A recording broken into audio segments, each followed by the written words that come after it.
তো হ্যালো বন্ধুরা, আজকে জিভে জল আনার মতো চিংড়ি মাছের মালাইকারি নিয়ে হাজির হয়ে চলে এসেছি। তো চলো প্রথমে নারকেলটাকে ভালো করে কুড়ে নিই।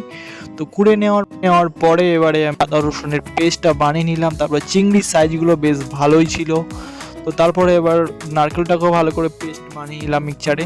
তো নেওয়ার পরে এবারে চিংড়িটাকে ভালো করে লবণ, হলুদ, লঙ্কা দিয়ে চিংড়িটাকে ভালো করে একদম মাখিয়ে তারপরে এবারে ছাঁকা তেলে ভাজবো। তো তারপরে দেখতে পাচ্ছি লাল হয়ে গেছে পুরো। এবারে আমরা তুলে নেব।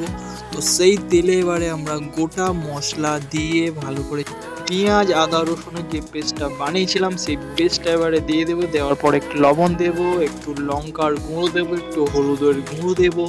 দেওয়ার পরে ভালো করে মাখা মাখা করে নেব। নেওয়ার পরে একটু জিরের গুঁড়ো দেবো আমরা।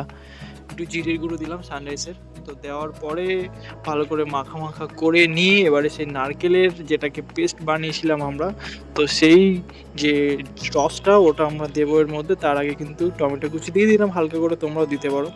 তো দেওয়ার পরে এটা ভালো করে একদম মাখা মাখা করে নেবো, পুরো একদম হেভি সুন্দর লাগবে, পুরো গ্রেভির মতো রঙটা অন্যরকম চলে পুরোপুরি কড়াইয়ের মধ্যে দেওয়ার পরে রঙটা কিন্তু অন্যরকম চলে এসে গেছে দেখতে পাচ্ছ। তারপরে চিংড়ি ভাজাটা ওর মধ্যে দিয়ে দিলাম। দেওয়ার পরে কিছুক্ষণ ঢাকা দিয়ে রাখার পরে তারপরে আমরা তুললাম। সেই অসাধারণ স্বাদ, গন্ধটা হেভি আসছিল। তারপর একটু হালকা পরিমাণে একটু চিনি দিলাম। তো চিনি দেওয়ার পরে তোমরা ঘি দিতে পারো। তো আমি একটু অল্প করে ঘি দিয়ে দিলাম। তো ঘি দেওয়ার পরে কিছুক্ষণ নেড়ে তারপরে ঢাকা দিয়ে রেখে দেবো। তো দেখতে পাচ্ছ স্বাদটা সেই টেস্টি ছিল গাইস, সেই টেস্ট।